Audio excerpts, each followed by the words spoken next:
2024 ಈ ಮಧ್ಯಂತರ ಬಜೆಟ್ ನಲ್ಲಿ ನಾವು ಆರೋಗ್ಯ ಕ್ಷೇತ್ರಕ್ಕೆ ಸಂಬಂಧಪಟ್ಟ ಹಾಗೆ ಏನು ಅನುಕೂಲ ಮಾಡಬಹುದು ಅನ್ನುವಂತ ನಿರೀಕ್ಷೆ ಇತ್ತು. ಹೌದು, ದೊಡ್ಡ ಘೋಷಣೆಗಳು ಅಲ್ಲದೆ ಹೋದ್ರು ಕೂಡ ಅದರಲ್ಲೂ ಈ ಕೊರೋನಾದ ಸಂದರ್ಭದಲ್ಲಿ ಅಥವಾ ಕೋವಿಡ್ ನ ಸಂದರ್ಭದಲ್ಲಿ ಹೆಲ್ತ್ ಗೆ ಸಂಬಂಧಪಟ್ಟ ಹಾಗೆ ವಿಶೇಷವಾದಂತಹ ಒತ್ತನ್ನ ಕೊಡಲಾಗಿತ್ತು.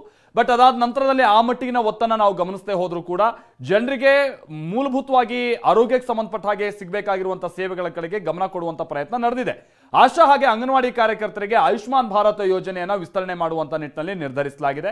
ಆಶಾ ಹಾಗೆ ಅಂಗನವಾಡಿ ಸಹಾಯಕರಿಗೂ ಕೂಡ ಆರೋಗ್ಯ ವಿಮಾ ಯೋಜನೆಯನ್ನ ನೀಡುವಂತ ನಿಟ್ಟಿನಲ್ಲಿ ಉದ್ದೇಶಿಸಲಾಗಿದೆ. ನಿಮ್ ಬಹಳ ಮಂದಿ ಗೊತ್ತಿರಬಹುದು, ಆಯುಷ್ಮಾನ್ ಭಾರತ್ ಅನ್ನುವಂತ ಯೋಜನೆ ಆರೋಗ್ಯ ವಲಯಕ್ಕೆ ಸಂಬಂಧಪಟ್ಟ ಹಾಗೆ ಈಗ ಆಲ್ರೆಡಿ ಚಾಲ್ತಿಯಲ್ಲಿರುವಂತದ್ದು. ಪ್ರತಿ ಕುಟುಂಬಕ್ಕೆ 5 ಲಕ್ಷದವರೆಗೆ ಇನ್ಶೂರೆನ್ಸ್ ಅನ್ನ ಕ್ಲೈಮ್ ಮಾಡೋದಕ್ಕೆ ಅವಕಾಶ ಇದೆ. ಬಟ್ ಗೌರ್ಮೆಂಟ್ ಹಾಗೆ ನಿಗದಿತ ಆಸ್ಪತ್ರೆಯಲ್ಲಿ ಮಾತ್ರ. ಆದ್ರೆ ಅಂತ ಹಾಸ್ಪಿಟಲ್ಗಳಲ್ಲಿ ನಮ್ಗೆ ಬೇಕಾದಂತಹ ಕಾಯಿಲೆಗೆ ಏನಾದ್ರೂ ಚಿಕಿತ್ಸೆ ಇಲ್ಲದೆ ಹೋದ್ರೆ ನಾವು ಪ್ರೈವೇಟ್ಗೆ ರೆಫರ್ ಮಾಡ್ಕೊಂಡು ಆ ನಂತರದಲ್ಲಿ ಚಿಕಿತ್ಸೆ ಪಡಿಬಹುದಾ ಅಂತ ಚಾನ್ಸಸ್ ಅವಕಾಶಗಳಿದೆ.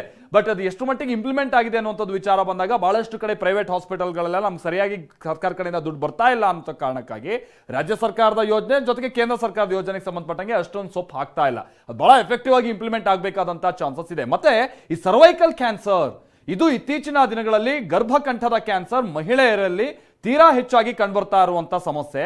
ಭಾರತ ಸೇರಿದಾಗೆ ವಿಶ್ವದ ಹಲವು ರಾಷ್ಟ್ರಗಳು ಬಹಳ ಕಳವಳವನ್ನ ವ್ಯಕ್ತಪಡಿಸ್ತಾ ಇವೆ. ಹಾಗಂತ ಸರ್ವೈಕಲ್ ಕ್ಯಾನ್ಸರ್ಗೆ ಏನ್ ಮದ್ದು, ಅದು ಪ್ರಿಕಾಷನರಿ ತೆಗೆದುಕೊಳ್ಳೋದಕ್ಕೆ ಒಂದು ಅವಕಾಶ ಇದೆ. ಏನೋ ಒಂದು ವ್ಯಾಕ್ಸಿನೇಷನ್ ಮಾಡ್ಕೊಬೇಕು. ನಿಮ್ಗೆ ಗೊತ್ತಿರುವಂತ ವಿಚಾರ ಅಂದ್ರೆ ಮಹಿಳೆಯರು ಯುವತಿಯರು 8 ವರ್ಷಗಳ ನಂತರದಲ್ಲಿ ವ್ಯಾಕ್ಸಿನೇಷನ್ ಪಡೆಯೋದಕ್ಕೆ ಅವಕಾಶ ಇದೆ ಸರ್ವೈಕಲ್ ಕ್ಯಾನ್ಸರ್ ಅನ್ನ ತಡೆಗಟ್ಟುವಂತ ನಿಟ್ಟಿನಲ್ಲಿ. ಆದ್ರೆ ಸುಮಾರು 6 ಡೋಸ್ ನಾವು ವ್ಯಾಕ್ಸಿನೇಷನ್ ಪಡೆದುಕೊಳ್ಬೇಕು. ಒಂದೊಂದು ಡೋಸ್ಗೂ ಸುಮಾರು 8 ರಿಂದ 10 ಸಾವಿರ ಆಗುತ್ತೆ, ಮಿನಿಮಮ್ ಅಷ್ಟಾಗುತ್ತೆ. ಅಂದ್ರೆ 1 ಲಕ್ಷಕ್ಕಿಂತ ಹೆಚ್ಚಿನ ಅಮೌಂಟ್ ಅನ್ನು ಕೂಡ ಭರಿಸಬೇಕಾಗುತ್ತೆ ಹಲವು ಸಂದರ್ಭದಲ್ಲಿ, ಅಥವಾ ಹತ್ತತ್ರ 1 ಲಕ್ಷ. ಇದು ಎಲ್ರಿಗೂ ಕೂಡ ಸಾಧ್ಯ ಆಗಲ್ಲ. ಹೀಗಾಗಿ 9 ರಿಂದ 14 ವರ್ಷ ವಯಸ್ಸಿನ ಹುಡುಗಿಯರಿಗೆ ಲಸಿಕೆಯನ್ನ ಕೊಡುವಂತ ನಿಟ್ಟಿನಲ್ಲಿ ನಿರ್ಧರಿಸಲಾಗಿದೆ. ಬಹುಶಃ ಇದು ಉಚಿತವಾದಂತಹ ಲಸಿಕೆ, ಬಟ್ ಎಷ್ಟು ಮಂದಿ ಕೊಡಬೇಕು ಅನ್ನುವಂತ ನಿಟ್ಟಿನಲ್ಲಿ ಏನು ಅನ್ನುವಂಥದ್ದು ಅದು ಬಹಳ ಸ್ಪಷ್ಟತೆ ಇಲ್ಲ, ಅದಕ್ಕೆ ಎಷ್ಟು ಮೀಸಲಿಡಲಾಗಿದೆ ಅಂತ. ಯಾಕಂದ್ರೆ ಕಳೆದ ಬಾರಿ ಆಯುಷ್ಮಾನ್ ಭಾರತ್ ಯೋಜನೆಗೆ 7,200 ಕೋಟಿ ಮೀಸಲಿಡಲಾಗಿತ್ತು. ಈಗ ಅದು 7,500 ಕೋಟಿ, ಅಂದ್ರೆ 300 ಕೋಟಿ ಹೆಚ್ಚು ಮಾಡಲಾಗಿದೆ.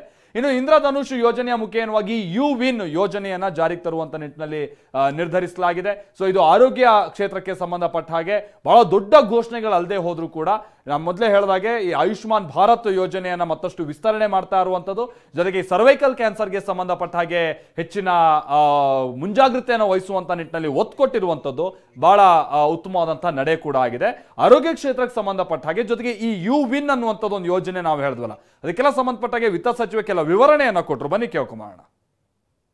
Maternal and child health care. Various schemes for maternal and child care will be brought under one comprehensive program for synergy in implementation.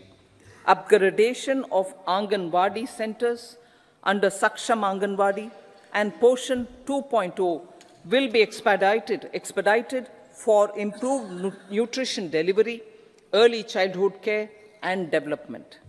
The newly designed win platform for managing immunization and intensified efforts of Mission Indradhanush will be rolled out expeditiously throughout the country.